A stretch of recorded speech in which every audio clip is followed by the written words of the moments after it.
Cristal champagne spilled golden bubbles into the baccarat crystal, while Dorian Blackthorne watched Manhattan through the windows of the 78th floor.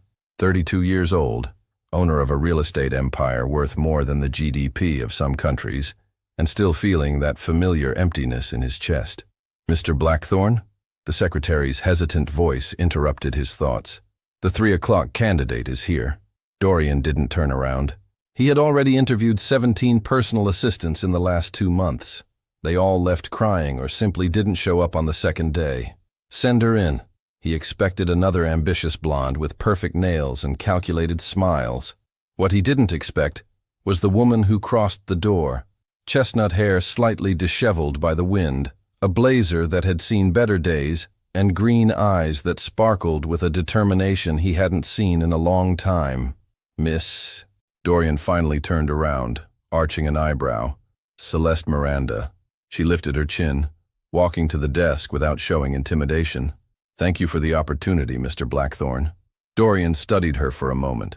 There was no nervousness in her posture, just a silent resolve that awakened his curiosity. "Celeste Miranda," he repeated, savoring the name. "Tell me, why should I hire you when more qualified women have already passed through here?" "Because they didn't stay." The answer came without hesitation. "And I will stay."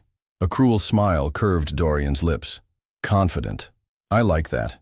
But confidence doesn't pay bills or withstand pressure. Pressure doesn't scare me, Mr. Blackthorne. What scares me is not being able to pay my mother's rent this month." The raw honesty echoed in the luxurious office. Dorian tilted his head, intrigued. "Your mother? She's sick. Needs special care that basic insurance doesn't cover." Celeste kept her gaze steady on his. "I know you have a reputation for being difficult, but I also know you pay well to those who can handle it." "Difficult?" Dorian laughed, a dry sound. "Darling, I'm a nightmare. I work 16 hours a day, expect perfection in every detail, and have no patience for mistakes or excuses. My last assistant had a panic attack because I asked her to reschedule a meeting 3 times. And what was the problem with the meeting?" The question caught him off guard. "What do you mean? There must be a reason to reschedule 3 times. Schedule conflict? Incomplete information? Venue problems?" Dorian stared at her, genuinely surprised. No one had ever asked about the logic behind his demands. "The contract wasn't finalized. I don't hold meetings for unproductive discussions. So it wasn't a whim. It was strategy." Celeste nodded. "I can handle strategy, Mr. Blackthorne. Whims too, if necessary." For the first time in months, Dorian felt a spark of genuine interest. This woman was different. "Where did you study?" "State College. Business Administration. Graduated with honors. Worked at 3 small companies until they went bankrupt. Not because of me," she added quickly. "The market is tough for family businesses." "And why didn't you look for a larger corporation before?" Celeste hesitated for the first time. "Because larger corporations ask questions about gaps in resumes. And I have some." "Gaps?" 2 years taking full-time care of my mother after her diagnosis. 6 months working 3 different jobs to pay bills when she got better. Not exactly what recruiters want to hear. The vulnerability in her voice touched something in Dorian that he hadn't recognized in years. Quickly, he pushed the feeling away. "Do you have references?" "Yes, but I imagine you already checked them before calling me here." She was right. Dorian always investigated his candidates. Celeste Miranda, 26 years old, father deceased, cared for her mother with severe rheumatoid arthritis. Clean record, no debts beyond medical ones, known in the neighborhood for helping elderly neighbors with shopping and appointments. "The salary is $12,000 a month, plus benefits," he said abruptly. "But you'll be available 24 hours a day, 7 days a week. Travel without prior notice, social events, meetings that can extend into the early hours. Your personal life ceases to exist." Celeste swallowed hard, but didn't back down. "And if I accept?" "If you accept, I expect you here tomorrow at 6 in the morning. Impeccable suit, hair done, and prepared for the most difficult day of your life. Then I accept." Dorian studied her once more. There was a strength in that woman that intrigued him and, strangely, bothered him. "Perfect. Helena will guide you through the details." He turned back to the window, dismissing her. "Oh, and Celeste?" "Yes, Mr. Blackthorne. Don't disappoint me. I don't give second chances." The next morning, at 5:45, Celeste was in the reception of Blackthorn Enterprises. She had spent almost all her remaining money on a simple but elegant black suit, and spent the night studying everything she could find about Dorian Blackthorn. Only son of real estate magnates, took over the family business at 23 after his parents' death in a car accident. In less than a decade, he transformed an already prosperous company into an empire. Single, no lasting public relationships, known for his coldness in business and equally icy personal life. Punctual, good quality. The deep voice made her turn. Dorian wore a charcoal gray suit that probably cost more than her former annual salary. Let's begin. The next 8 hours were a succession of phone calls, meetings, presentations, and demands that would have made any normal person question their sanity. Dorian spoke in codes, expected her to anticipate his needs, and change direction without warning. "The coffee is cold," he said during a video conference with Japanese investors. Celeste, who was taking notes from the meeting, immediately got up and brought a new cup. Dorian didn't even look at her, just continued talking. "I need the Hong Kong contracts in 5 minutes." She didn't know where the Hong Kong contracts were, but Helena had left an organized folder on her desk.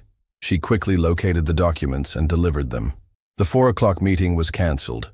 Reschedule for tomorrow. Same time, but change the venue to the restaurant in Central Park. Reserved table, private setting. Celeste noted everything, already dialing the restaurant while Dorian moved on to the next call. At the end of the day, she was exhausted, but strangely energized. She had managed to keep up with his frantic pace, anticipated several needs, and most importantly, hadn't made any serious mistakes. "Not terrible," said Dorian when she knocked on his office door at 7 in the evening. "You can go. Thank you, Mr. Blackthorn. See you tomorrow." She was already at the door when he spoke again. "Celeste." "Yes? Why didn't you quit today? There were at least 3 moments when I thought you'd run away."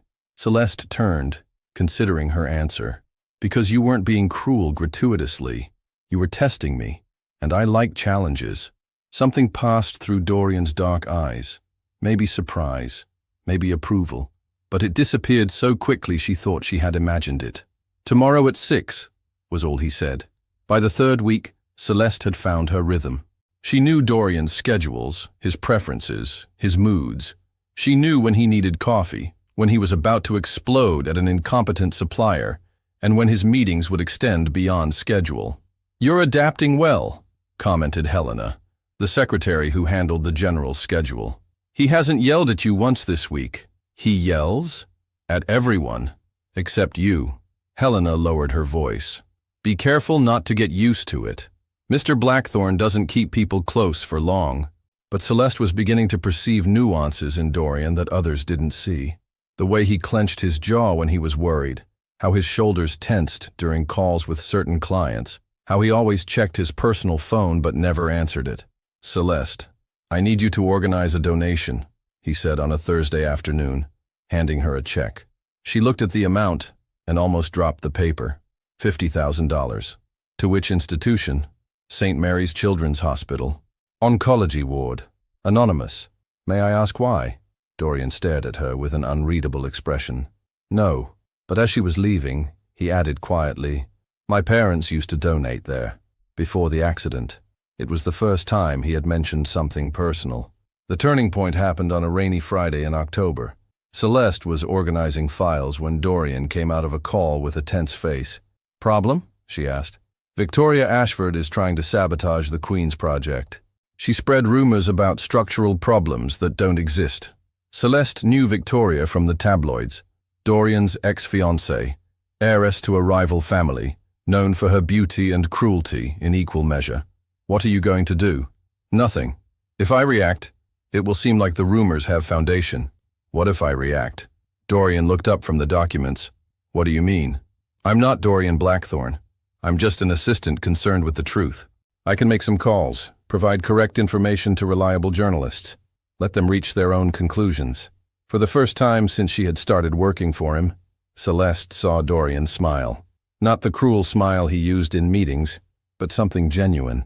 "You're dangerous, Celeste Miranda." "Just practical, Mr. Blackthorn." He studied her for a long moment. "Make the calls." 3 days later, the Queen's project was back on track. Victoria had been exposed for her disinformation campaign, and Dorian was looking at Celeste with an expression she couldn't decipher. "How did you know exactly who to call?" he asked. "Research and intuition," she smiled. "Besides, the truth always has a way of surfacing when you know where to look." "And where did you learn that?" "Growing up with little money. You learn to navigate complicated situations, to read people, to find creative solutions." Celeste shrugged. "It's not always about having resources. Sometimes it's about having insight." Dorian remained silent for so long that she began to worry if she had said too much. "Celeste?" "Yes." "Thank you." Two simple words that made her heart race in a completely inappropriate way considering he was her boss. An impossible, arrogant, and emotionally unavailable boss. A boss who, she was beginning to realize, might not be so impossible after all. That night, for the first time in weeks, Dorian couldn't stop thinking about his assistant, the way she had solved the problem with Victoria, the intelligence in her green eyes, the quiet strength she radiated even in the most stressful moments. He had built empires by keeping people at a distance. It was safer, more efficient, less complicated.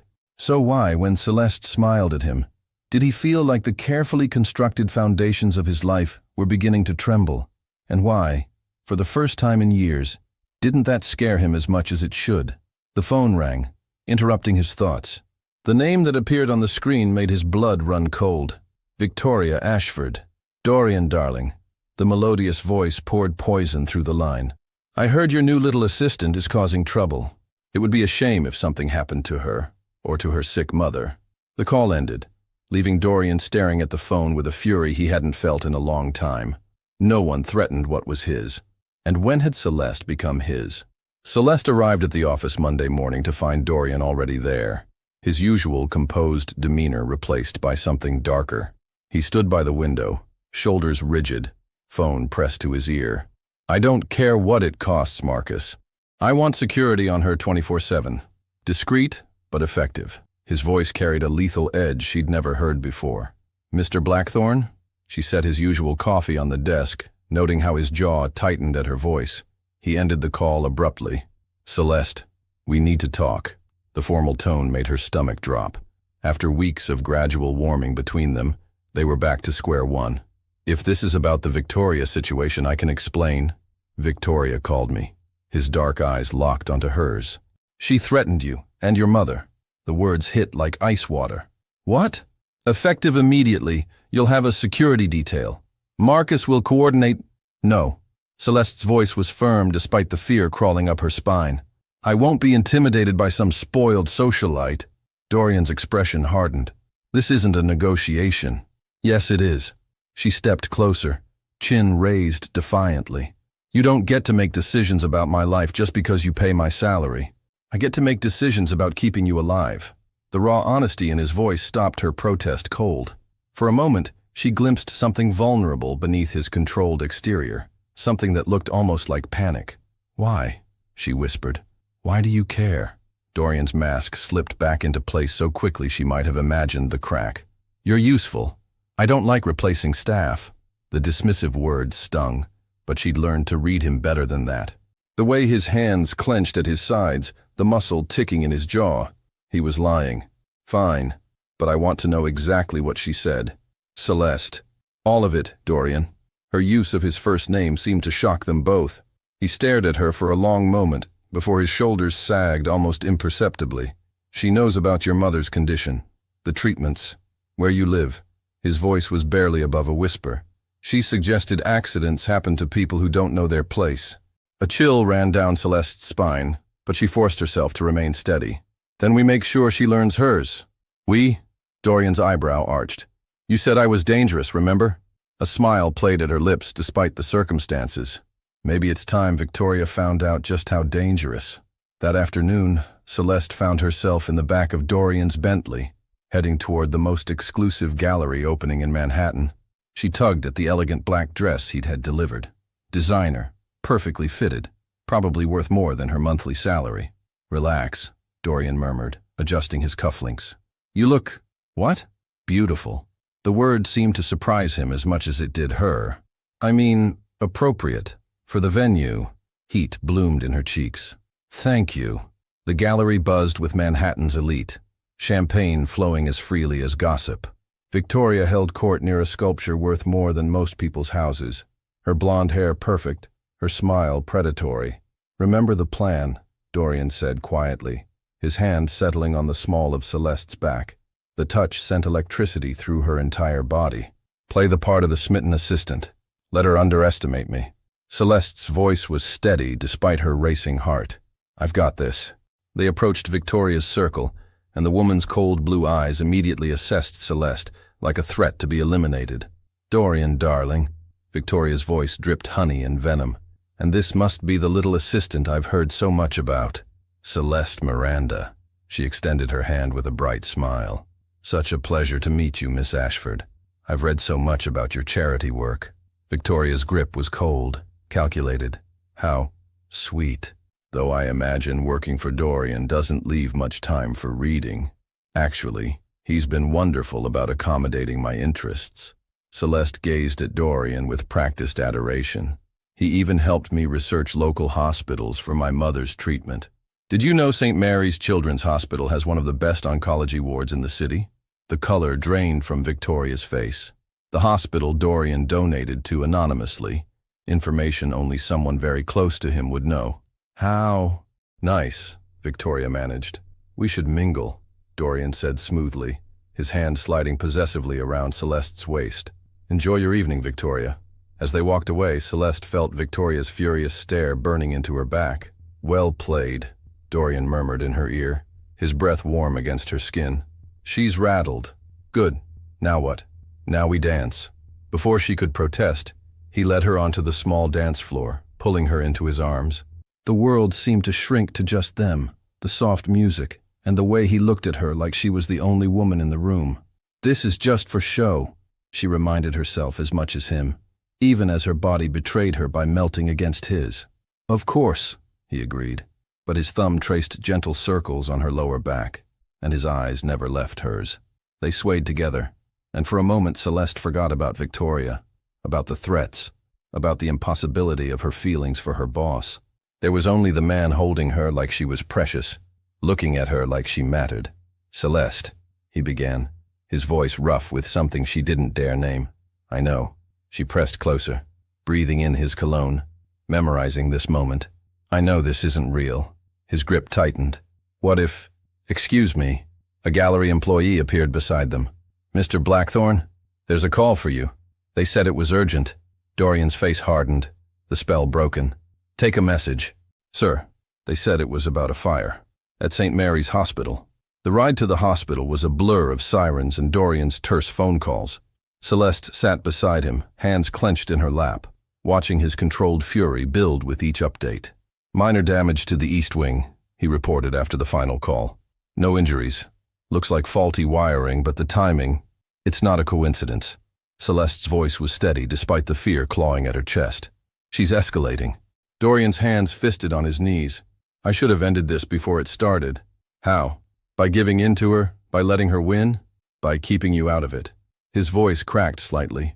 "God, Celeste, what if something had happened to you? What if—" But it didn't. She reached for his hand, surprised when he didn't pull away. "We're going to stop her. Together." He stared down at their joined hands, his thumbs stroking across her knuckles. "When did you become so important to me?"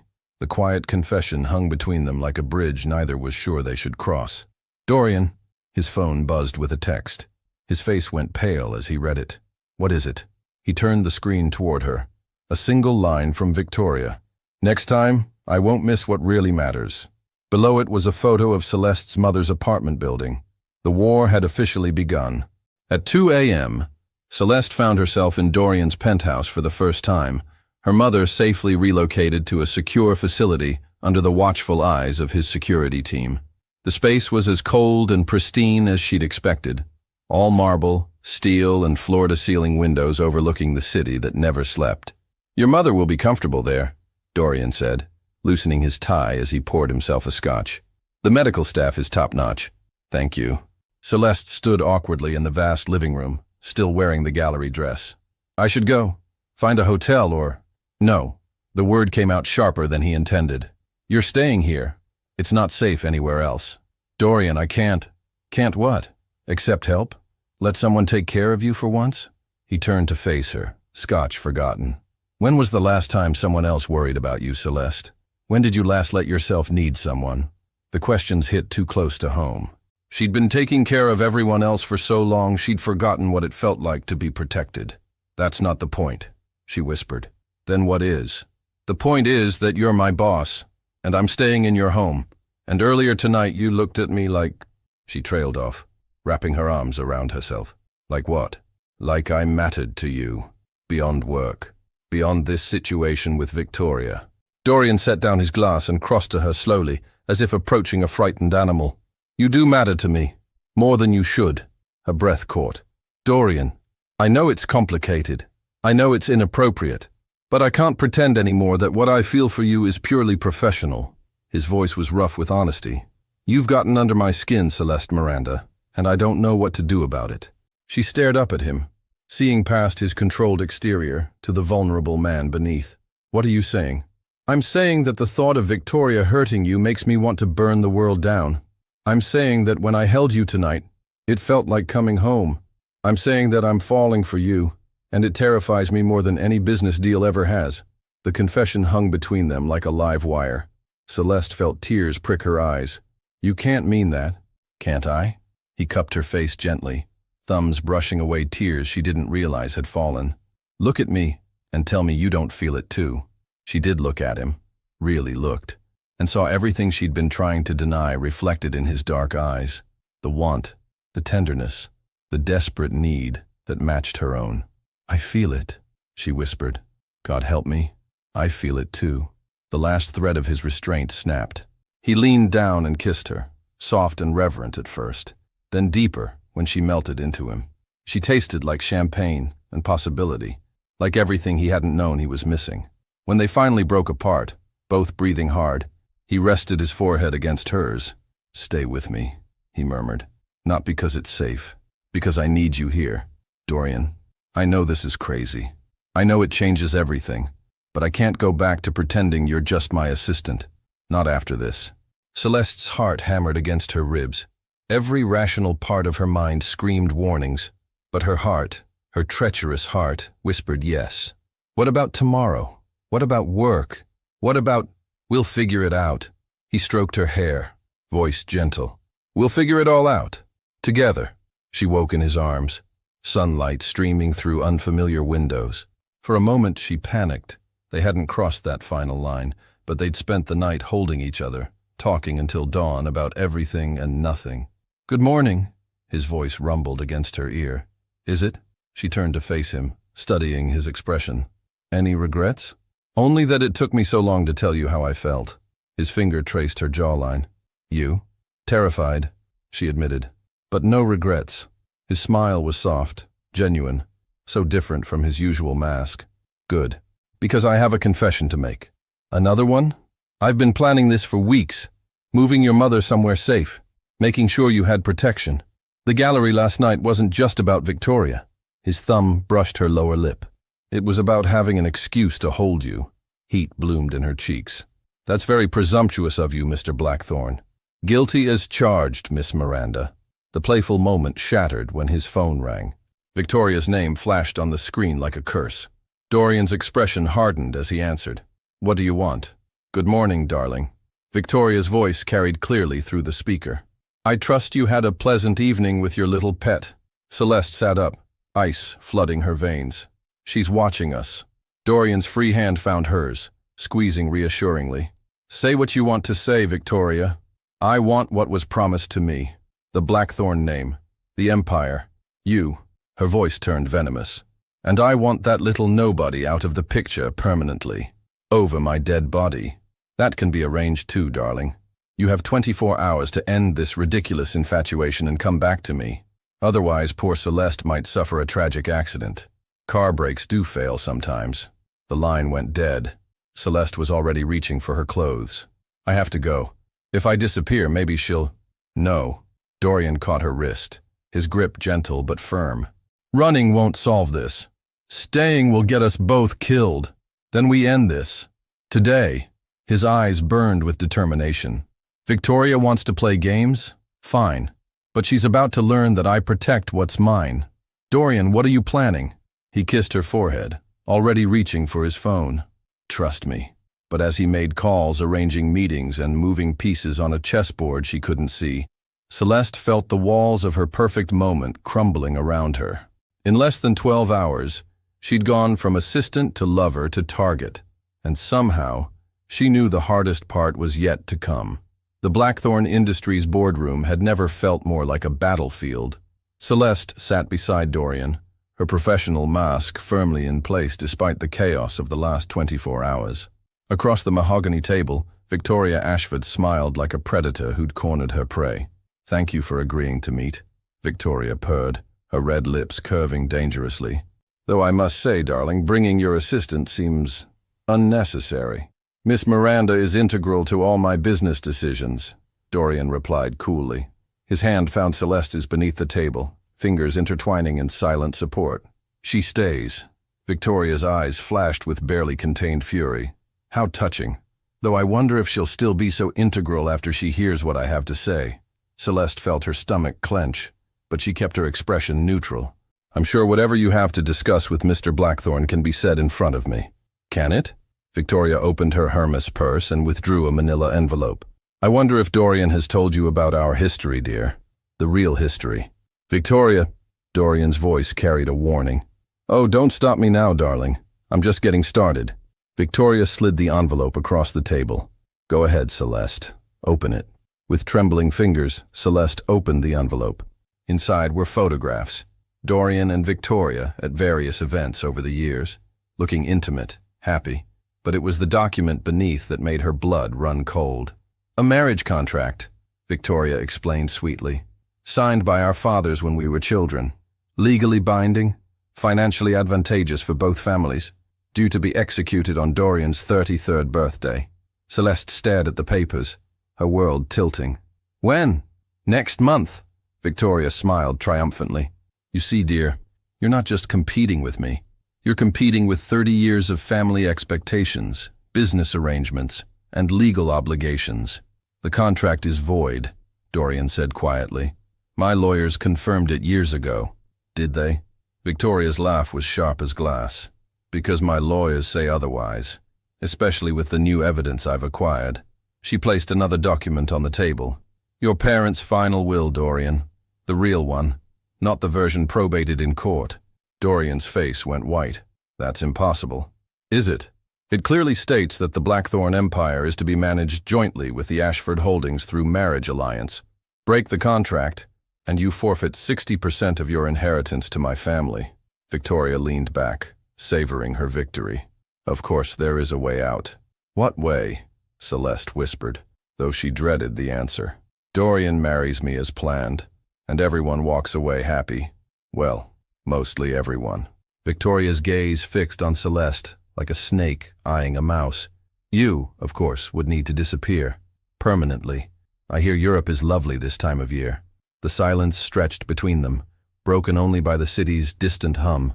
Celeste felt pieces of her heart cracking with each passing second. "I see," she said finally, her voice steady despite the devastation inside. She stood, gathering her composure like armor.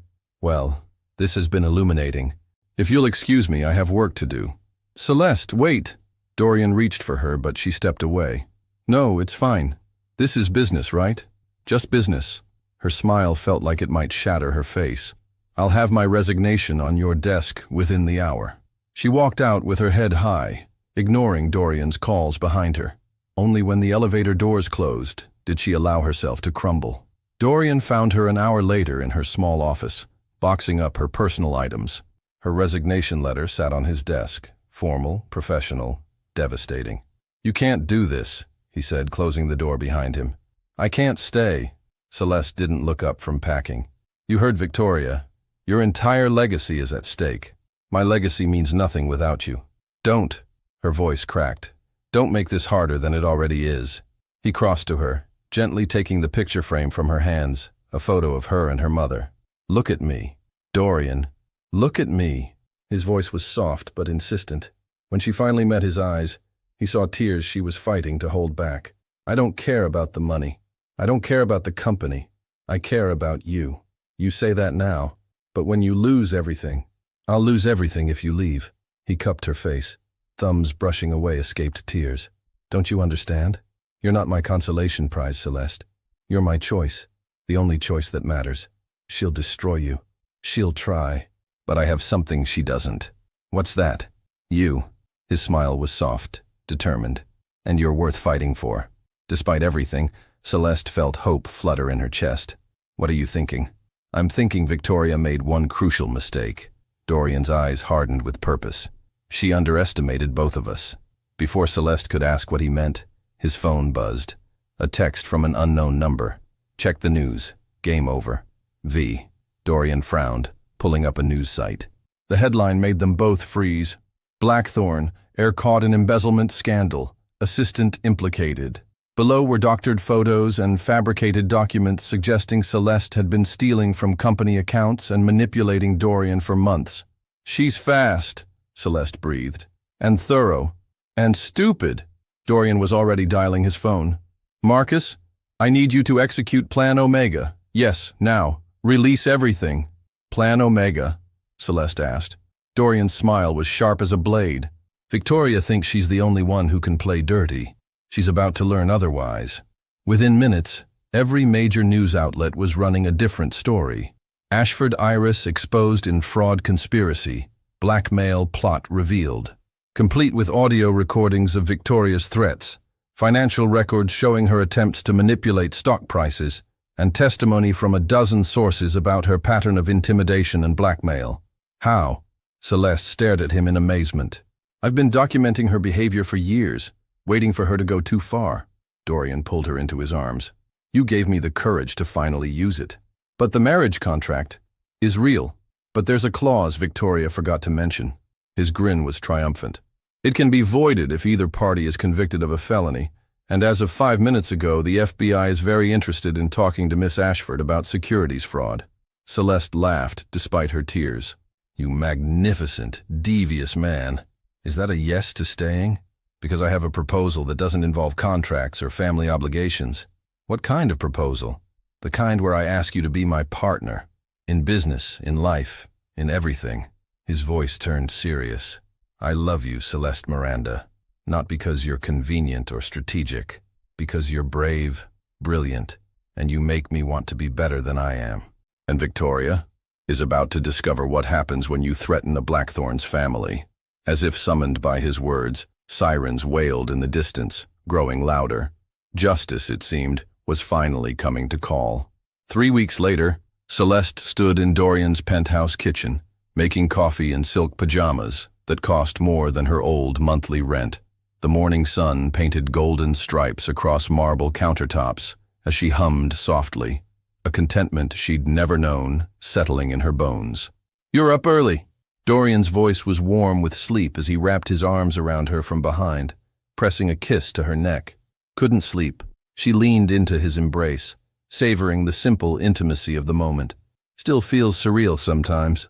What does? This. Us. The fact that Victoria is in federal custody and we're... She gestured at their domestic bliss. Here. Having second thoughts? There was teasing in his voice, but she caught the underlying vulnerability. She turned in his arms, studying his face. Even after weeks together, she sometimes caught glimpses of the man who'd spent years keeping everyone at arm's length, afraid to believe in happiness. Never, she said firmly, but I keep waiting for the other shoe to drop. There is no other shoe. His thumbs traced gentle circles on her cheeks.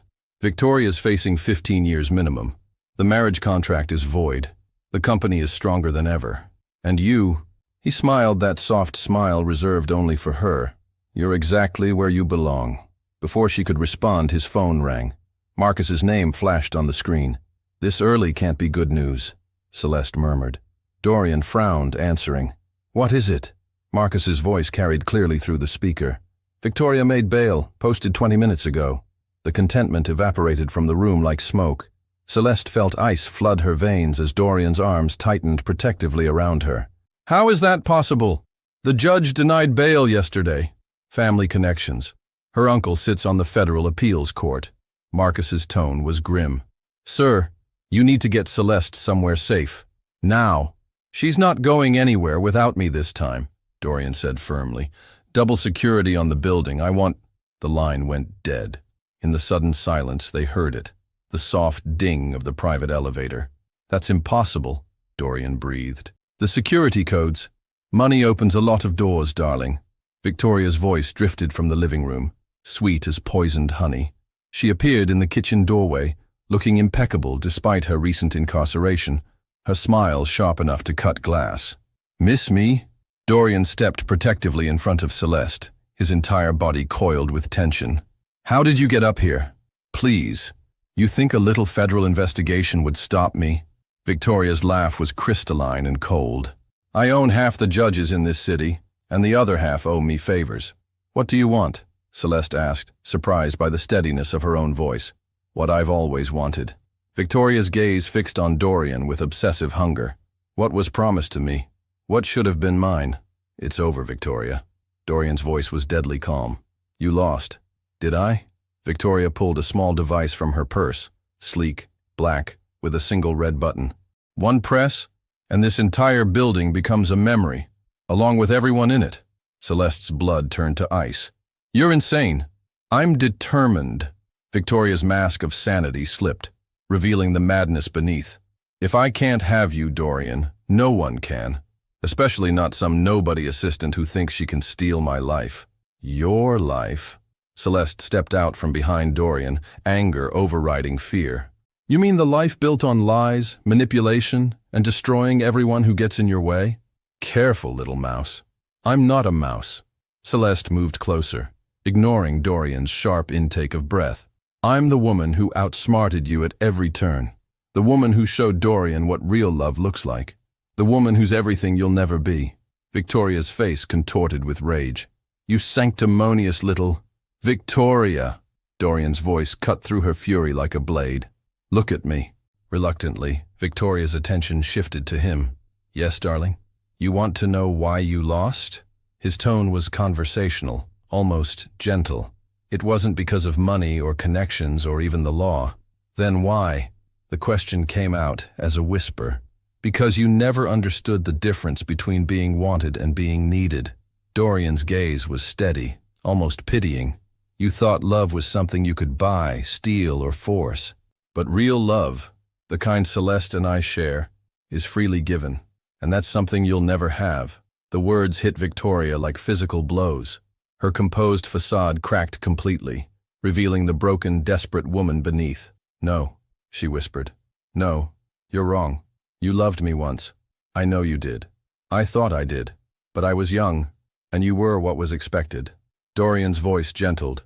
"What we had was an arrangement, Victoria. What I have with Celeste is choice. Every single day I choose her, and she chooses me."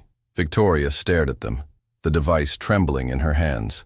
For a moment, Celeste saw past the madness to the lonely, unloved woman who'd built her identity around a promise that was never really about her at all. "It's not too late," Celeste said quietly. "You could choose differently. Find your own happiness instead of trying to steal someone else's. You don't understand." Tears streaked Victoria's perfect makeup. "This is all I have. Without him, without this, I'm nothing." "That's not true." "It is!" Victoria's voice cracked. "I've built my entire life around being his wife. I don't know how to be anything else." The admission hung in the air like a wounded bird. Despite everything Victoria had done, Celeste felt a stab of pity for the woman who'd made herself a prisoner of other people's expectations. "Then learn," Celeste said simply. "It's never too late to start over." For a heartbeat, Victoria looked almost human, almost reachable. Then her phone buzzed with a text. Her face hardened as she read it. "Federal agents are in the lobby," she said with bitter laughter. "Seems my bail has been revoked." She looked at the device in her hands, then at Dorian and Celeste, wrapped in each other's arms. "Maybe you're right," she whispered. "Maybe it is time to choose differently." With one swift motion, she threw the device out the window, watching it fall 78 floors to explode harmlessly in the empty courtyard below. "Victoria," Dorian started. "Don't." She held up a hand, her dignity returning like a familiar coat. "Just be happy, both of you.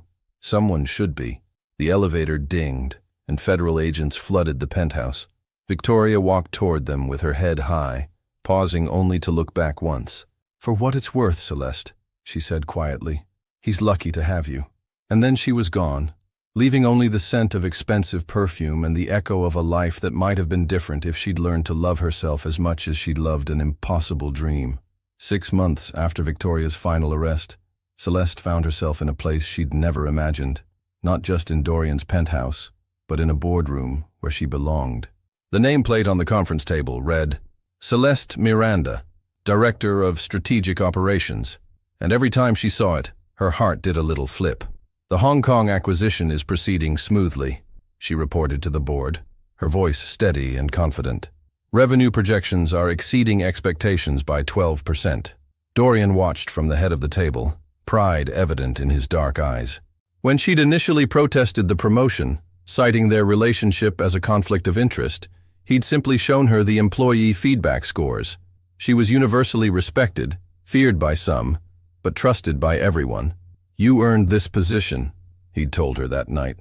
"I just made sure no one overlooked your talent because they were too busy staring at mine." Now, as the meeting concluded and board members filed out with approving nods, Celeste felt that familiar warmth that came from knowing she was exactly where she belonged. "Impressive as always, Director Miranda," Dorian said, his formal tone betrayed by the heat in his gaze. "Thank you, Mr. Blackthorne." She gathered her papers, playing their professional game. "Will there be anything else?" "Actually, yes." He stood, moving around the table with predatory grace. "I need to discuss a new project with you. Very confidential." "Oh?" Celeste's pulse quickened as he approached. Even after months together, he still made her heart race. "What kind of project?" Instead of answering, he dropped to one knee beside her chair. Celeste's papers scattered as her hands flew to her mouth.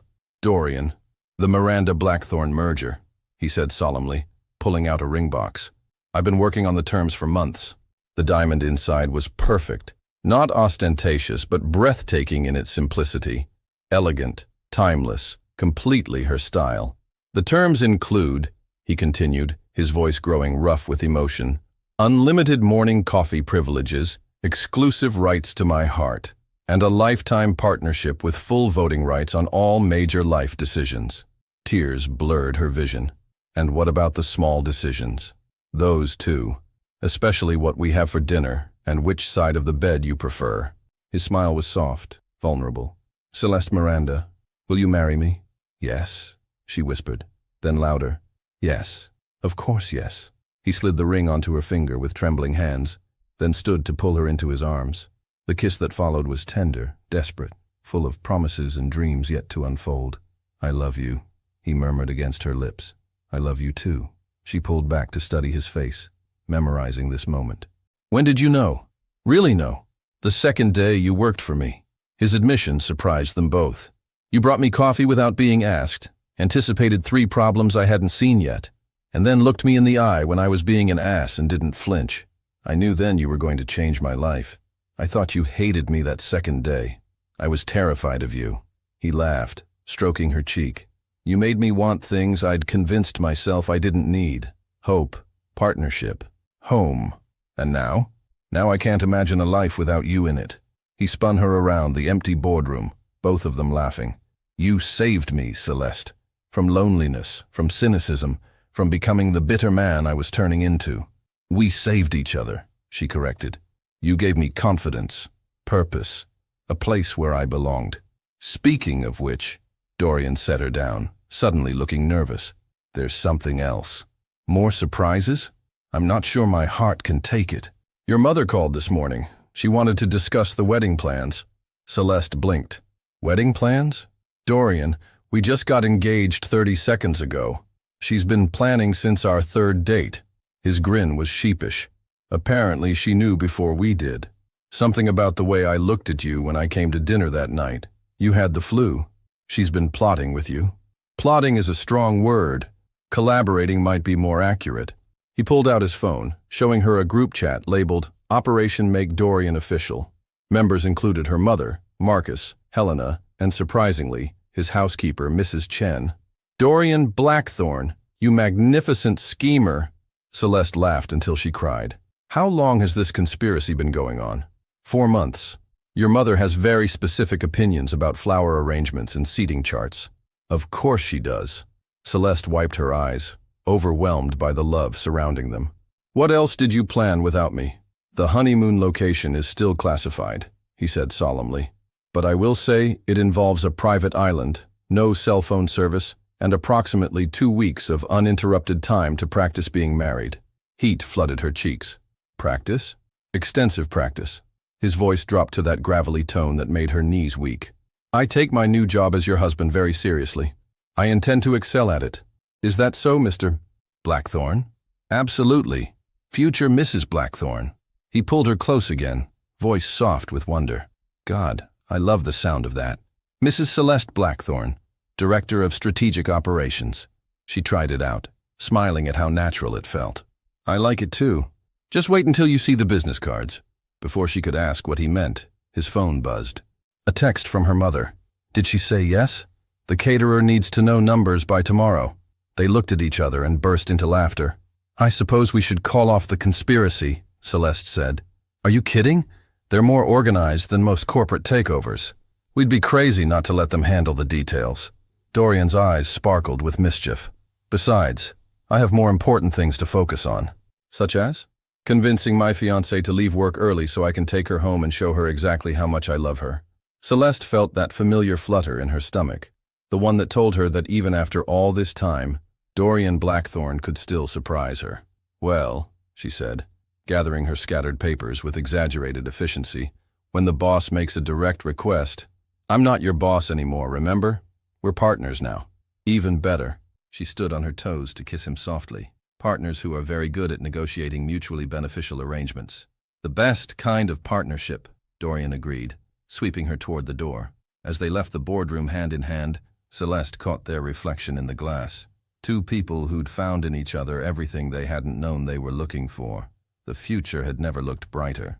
The morning of her wedding, Celeste woke up in her childhood bedroom, surrounded by the soft chaos of wedding preparations. Her mother bustled around, tears already threatening her carefully applied makeup. I can't believe my little girl is marrying Dorian Blackthorne, Maria Miranda whispered for the 20th time that morning. Mama, you've been planning this wedding longer than I've been engaged, Celeste laughed, slipping into her silk robe. You can't be surprised now. I know, mija, but seeing you so happy, Maria's voice broke. Your father would have been so proud. Celeste felt tears prick her eyes. Her father had died when she was 16, and his absence had always been a quiet ache in happy moments. But today, somehow, she felt his presence in the morning sunlight and her mother's joy. A knock interrupted her reverie. Helena appeared in the doorway, looking uncharacteristically flustered. Celeste, we have a situation. What kind of situation? Celeste's stomach dropped. Please tell me Dorian didn't get cold feet. Oh no, quite the opposite. He's been at the venue since 5 a.m., personally inspecting every detail. Helena's smile was exasperated but fond. The situation is that he's driving the wedding planner to tears with his perfectionism. Of course he is. Celeste sighed. What's wrong now? The roses are the wrong shade of cream. Apparently they're ivory when they should be champagne. He's had 3 different florists out there in the last hour. Maria laughed. That man loves you so much he's lost his mind. I'll handle him, Celeste said, reaching for her phone. No, Helena and Maria chorused. It's bad luck to talk to the groom on wedding day, her mother insisted. Plus, Marcus is handling it, Helena added. He threatened to tie Dorian to a chair if he doesn't stop terrorizing vendors. Before Celeste could respond, her phone buzzed with a text from Dorian. I know I can't see you, but I need you to know you're going to be the most beautiful bride in history. Can't wait to call you my wife. Your devoted and slightly unhinged groom. Her heart melted completely. 4 hours later, Celeste stood before a full-length mirror, barely recognizing herself. The dress, a creation of silk and dreams that her mother and the conspiracy group had somehow chosen perfectly, made her feel like a princess. Her hair was swept up elegantly, small pearls scattered throughout like stars. You look perfect, mija, Maria breathed. He's going to faint when he sees you, Helena added with satisfaction. A soft knock made them turn. Marcus appeared, looking handsome in his role as Dorian's best man. Ladies, it's time. His smile was warm as he offered Celeste his arm. And Celeste? He's pacing behind the altar like a caged tiger. I've never seen him this nervous. Good nervous or bad nervous? the kind of nervous that comes from wanting everything perfect for the woman you love. The ceremony was held in the Botanical Gardens, where they'd had their second official date, Dorian's sentimental choice that had surprised everyone, including himself. As the string quartet began the processional, Celeste felt her nerves settle into anticipation. Then she saw him. Dorian stood at the altar in a perfectly tailored black tuxedo, his usual composure completely abandoned. When their eyes met across the garden, his face lit up with such pure joy that several guests audibly sighed. As she walked down the petal-strewn aisle, Celeste noticed all the details he'd obsessed over. The champagne roses, perfect now, the soft lighting, the intimate seating that made their nearest and dearest feel like family. But mostly, she saw only him. "You're breathtaking," he whispered when she reached him, taking her hands with reverent care. "You clean up pretty well yourself," she whispered back, making him laugh.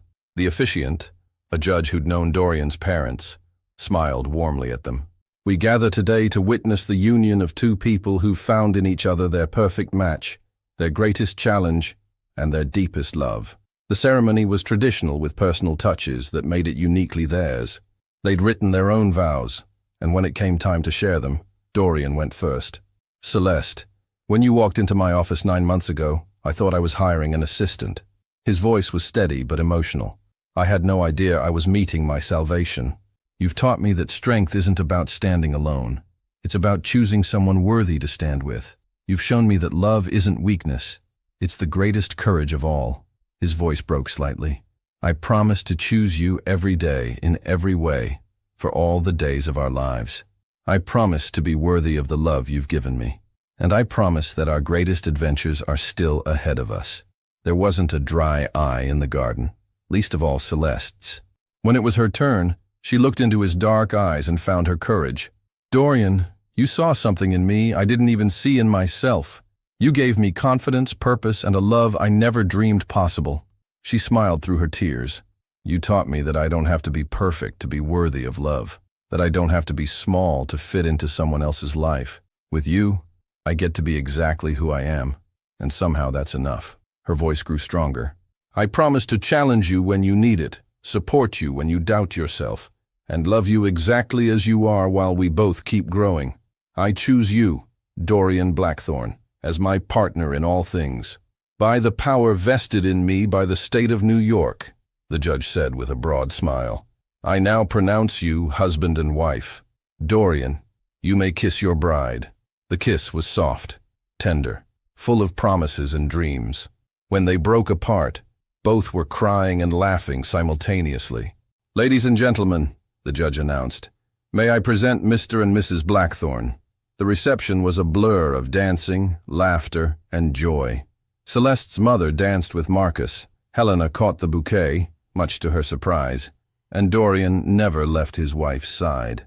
During their first dance to At Last, he spun her slowly under the stars. "Any regrets, Mrs. Blackthorne?" he murmured against her ear. "Just one," she said seriously. His face fell slightly.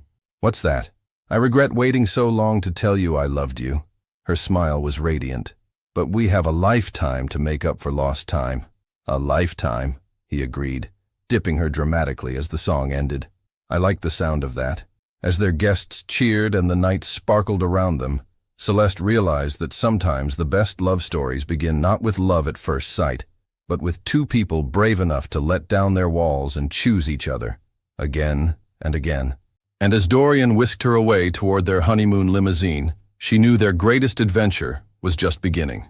1 year later, Celeste stood in the nursery of their new home, a stunning brownstone they'd bought in Brooklyn Heights for its garden and proximity to her mother, painting the walls a soft yellow. Her growing belly made reaching the higher spots challenging, but she was determined to finish before Dorian got home. "Mrs. Blackthorne, what exactly do you think you're doing?" She turned to find her husband in the doorway, sleeves rolled up, tie loosened, looking every inch the successful businessman he was. But his expression was pure, exasperated husband. "Painting," she said innocently. "It's called home improvement. It's called giving your husband a heart attack." He crossed to her, gently taking the brush from her hands. "Dr. Rodriguez said light activity, not mountain climbing with paint supplies." I'm 5 months pregnant, not made of glass. But she let him help her down from the step stool, secretly relieved. How was the Shanghai deal? Signed, sealed, and profitable.